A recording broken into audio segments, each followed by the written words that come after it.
다섯 번째는 그 횡단보도에서 갑자기 움직이려고 하면 몸이 말을 안 들어요 라는 경우가 되겠고요. 그 맨 위에 적은 것처럼 돌발성 운동 유발 이상 운동증이라고 이름은 이제 복잡합니다. 그래서 줄여서 이제 PKD라고 부르는 병이 있습니다. 아주 이제 드문 병이고요. 그 갑작스러운 움직임에 의해서 유발되는 이상 운동이 되겠는데, 갑작스러운 움직임이라는 게 이제 위에 적은 것처럼 이제 가만히 있다가 횡단보도에서 신호등 바뀌어서 이제 움직이려고 걸으려고 하는 거라든가, 아니면 뭐 기차에 앉아 있다가 이제 내가 내릴 역에 이제 도착을 해서 일어나서 이제 나가려고 그렇게 움직일 때 그런 움직임을 얘기하는 것이고요. 그럴 때 이제 이상 운동은 보통 근긴장 이상, 뭐 꼬인다던가 팔이 꼬인다던가 아니면 이제 떨린다던가 아니면 이제 무도증이라고 해서 어떤 특별한 어떤 규칙 없이 이렇게 춤추는 듯이 팔이 이제 움직이는 그런 증상이 나타나는 경우를 얘기합니다. 아주 드물지만 이제 특징적이고요. 그 이상 운동은 보통 이제 수초, 그러니까 뭐 길어야 이제 1분 이내로 이제 짧게 발생하는 게 특징이고, 보통은 이제 뭐 한쪽으로 이제 나타나지만 양쪽에서 이제 나타나는 경우도 있을 수는 있다라고 되어 있고, 치료적인 측면에 있어서는 진단에 있어서 이제 그런 뇌전증 발작과도 감별하는 게 중요하지만, 그 병력상에서 가만히 있을 때 생기지 않고 저런 어떤 특별한 유발인자, 특히 이제 갑작스러운 움직임과 관련해서 이제 나타난다는 것이 이제 확실하면은 사실은 뭐 진단 자체는 그렇게 뭐 뇌전증 발작과 이제 감별이 어렵진 않습니다. 치료도 이제 뇌전증에서 이제 사용되는 항경련제의 효과가 아주 탁월한 것으로 되어 있는데요. 대표적인 약이 이제 카바마제핀이 되겠습니다. 하지만은 뇌전증에서 쓰이는 약 그 용량보다도 훨씬 더 적은 용량, 뭐 한 반알, 뭐에서도 이제 충분히 그 치료 효과를 보이는 그런 특징이 있습니다. 이런 병이 몇 살 때 주로 많이 생기나요? 병이? 예, 젊은 나이, 그러니까 아주 어린 나이에 이제 주로 발생하는 것으로 되어 있죠. 그래서 뭐 초등학교, 뭐 중학교, 보통 이제 뭐 성인 되기 전에 이제 시작하는 것으로 되어 있습니다. 그걸 뭐 잘 자기가 이게 병이라는 거를 사실 잘 인지를 못하는 경우도 간혹 있고, 네. 이게 이제 군 복무하는데 특히 남아 같은 경우에는 갑자기 움직이며 뭐 사고 같은 게 생길 수가 있기 때문에 군 복무에도 문제가 돼서 이런 병이 있고, 뭐 그런 거는 조금 알고 있는 게 좋을 것 같습니다. 이제 다음 없고, 이제 청취하시는 분들 중에서 질문 들어오는 게 있는데요. 자, 뇌전증과 두통 반응이 겹칠 수 있나요? 왜 두통이 심하다고 하면 병원을 들러보는 게 좋은가요? 뭐 두통이 심하면 당연히 병원을 들려봐야 될 것 같은데, 어떨 때 사실 이게 두통을 보는 지금 두통에 대한 내용은 아니긴 한데 하고, 뇌전증과 두통 반응이 겹칠 수 있는지에 대해서 뭐 손 선생님이나 정 선생님도 네. 한번 말씀을 해주시고. 예. 그래서 아까 그 이제 편두통 얘기 나왔을 때 이제 저도 그 생각을 했는데, 그 뇌전증 환자에서 편두통이 동반되어 있는 경우가 꽤 많습니다. 예. 그래서 꼭 뇌전증 환자가 이제 편두통을 같이 앓는 경우가 많고요.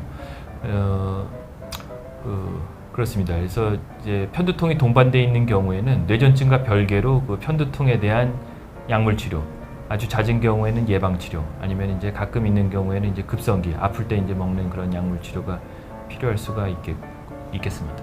뭐 일부 항경련제 중에 편두통 예방 효과가 있는 약도 있기 때문에 동반이 되어 있는 경우에는 그런 약부터 일반적으로 선택을 할 수가 있고, 그래서 뇌전증으로 진단을 받아 치료해도 하는 분 중에 편두통이 있으면 그것도 같이 얘기를 하면 같이 조절을 하는 데도 도움이 될 수 있지 않을까 생각이 됩니다. 그리고 선생님, 뇌전증은 어느 과로 가야 합니까? 뭐 신경외과인가요? 이건 우리 다 신경과 의사들 3명이 와서 지금 방송을 하고 있는데, 신경과로 오셔야 되고, 애가 이제 환아가 소아인 경우에는 이제 소아신경과에서 아마 치료를 하게 될 겁니다. 그리고 소아난치성 뇌전증의 대마용 치료제인 CBD 오일, 카나비디올을 얘기하는 것 같아요. CBD 오일이 처방된다고 하는데 성인 뇌전증에도 효과가 있나요? 라는 질문이 있는데 뭐 얘기를 사실 저는 이렇게 써본 적이 없어요. 없어서 네. 예, 이게 최근에 이제 난치성 뇌전증에 급여가 일부 돼서 이제 할 수 있는데 그래도 이제 약을 쉽게 구할 수 있는 건 아니고 이제 식이의약품으로 해서 이제 약을 처방을 받아서 해야지 되는데 이게 용량이 그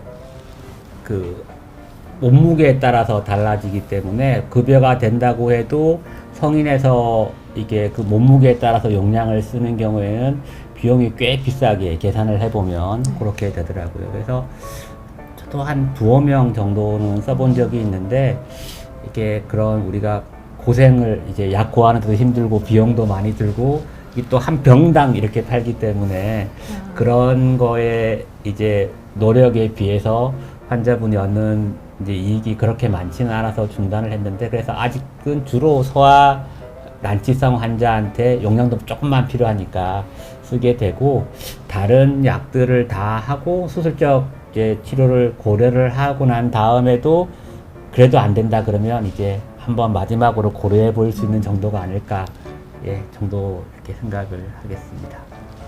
예, 그 다음 이 케이스로 얘기를 하겠습니다. 네. 다음 6번째 아빠가 주무시다가 다리를 움찔거려요. 네. 아빠가 주무시다가 다리를 움찔거리는 증상이 있다고 오신 분이고 이제 이런 증상이 있을 때는 경련 아닌가요? 라고 외래로 찾아오십니다. 근데 원래 그냥 모르고 잘 살고 계시다가 어느 날 그 아버지가 병원에 입원을 했는데 옆에서 지켜보던 자녀분이 아버지가 잘 때 다리를 움찔거리는 거를 이제 확인을 하고 이거 경련 아니냐고 하면서 모시고 오시는 경우들이 있습니다. 근데 본인은 정작 그 움찔거리는 것도 잘 몰랐고 그것 때문에 뭐 깨는 분들도 있지만 이분은 뭐 깨거나 불편해하거나 하는 것도 없이 온 분입니다. 그래서 이럴 때는 사실 경련의 가능성은 보다는 더 흔하게는 이렇게 다리를 이제 자다가 이거 역시 굉장히 많이 반복되고 수면에 장애를 줄 수가 있지만 주기 사지 운동증이라고 수면 중에서 이제 반복되는 다리 운동을 보이는 경우가 있습니다. 그래서 이런 이제 규칙적으로 움직이는 경우에는 주기 사지 운동증을 생각을 해볼 수가 있겠고 또한 아까 전에 이제 질문을 주신 그 내용에 있었던 것처럼 선우 선생님이 설명을 해주셨는데 그 수면 발작, 잠이 들기 전에 갑자기 되게 움찔하는 그런 양상의 모습을 보이는 것들도 이렇게 움찔거린다고 표현을 하시는 경우가 있고 물론 이제 근간대성 경련의 경우도 이렇게 보일 수가 있는데 이런 경우에는 뇌파를 그런 증상이 있을 때 좀 찍으면서 확인을 해서 실제로 이게 경련인지 아닌지를 구별을 해볼 수가 있겠습니다. 그래도 잘 때만 움찔거리는 경우에 근간대성 경련의 확률은 아마 굉장히 좀 떨어질 낮죠. 네. 거예요. 깨어 있을 때 주로 많이 더 생길 수가 있을 것 같으니까 그럴 것 같습니다. 또 질문이 들어온 게 있는데 자, 뇌전증을 예방하기 위해서 꼭 해야 할 일, 하지 말아야 할 일이 있을까요? 라는데 이게 결국은 뇌전증 이 없던 분이 생기는 거를 의미하는 걸 수도 있고 아니면 뇌전증 환자가 발작을 예방하기 위해서 하는 행동일 수도 있는데 결국 이제 뇌전증이 안 생기게 하기 위해서는 뇌가 안 다쳐야 되겠죠. 이제 뇌경색이나 두부 외상이나 사실 이게 우리는 웃으면서 얘기했지만 굉장히 중요해서 머리를 다치고 아니면 뇌출혈이 생기고 뇌가 생기고 경련이 생기는 걸 우리는 많이 보는 의사들이기 때문에 그런 걸 좀 조심을 해야 될 것 같고 뇌전증 환자분들 중에서 예방을 위해서 어떤 거를 주안점을 혹시 전진 선생님 어떤 얘기를 하시나요?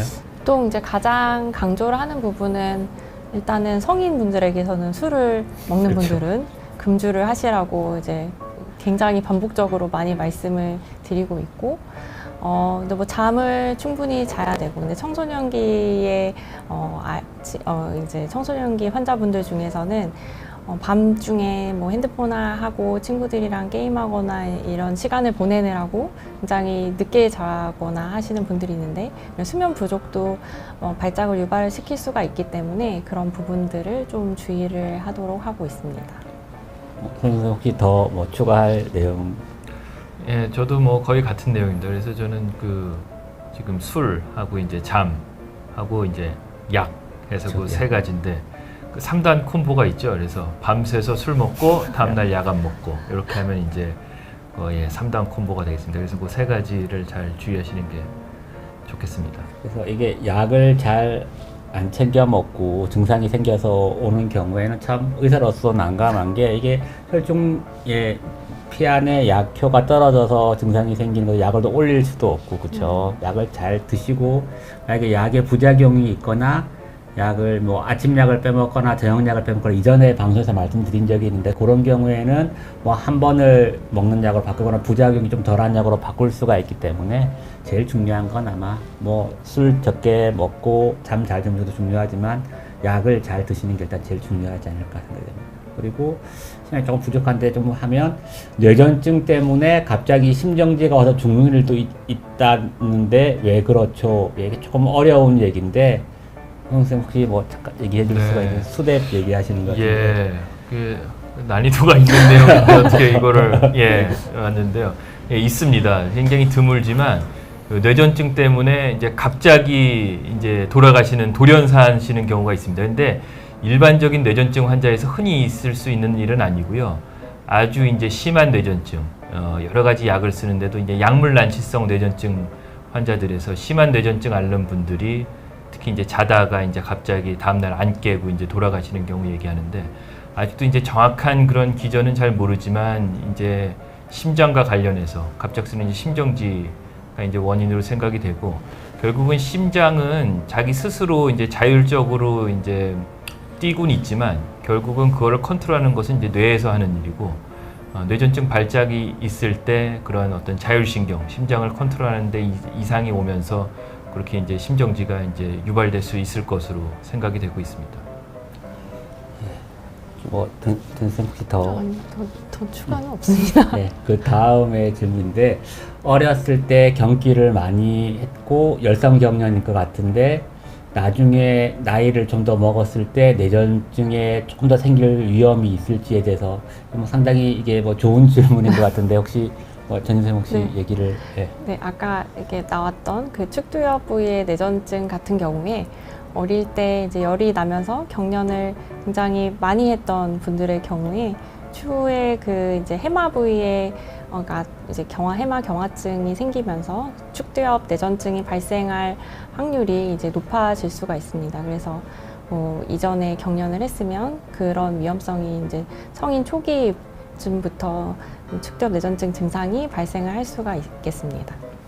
네, 그게 이제 모든 열성경련이 그렇지는 않고 열성경련이 사실은 꽤 흔하거든요. 네. 뭐 일본에서는 뭐 거의 7%, 10% 이렇게까지 얘기를 하는데 근데 그런 열성경련이 있는 친구들 중에서 대부분은 건강합니다. 건강한데 일부 이제 너무 어려서 경기를 하거나 아니면 너무 나이가 들어서 열성경기를 하거나 경련을 너무 세게 오래 지속을 하거나 뭐 이제 국소신경학적 이상이 있으면서 생기거나 그런 경우에 이제 전일원 교수님께서 말씀하신 나이 들어서 축두성 경련이 생길 확률이 높아지는데 그래도 높지가 않기 때문에 어릴 때 열성 경련이 여러 번 있었다고 해서 그 중간에 이제 괜찮으면 나이 들어서 괜찮을 확률이 더 많으니까 이게 그걸 미리 그렇게 했다고 해서 겁낼 것은 아니지 않을까 그렇게 생각이 됩니다.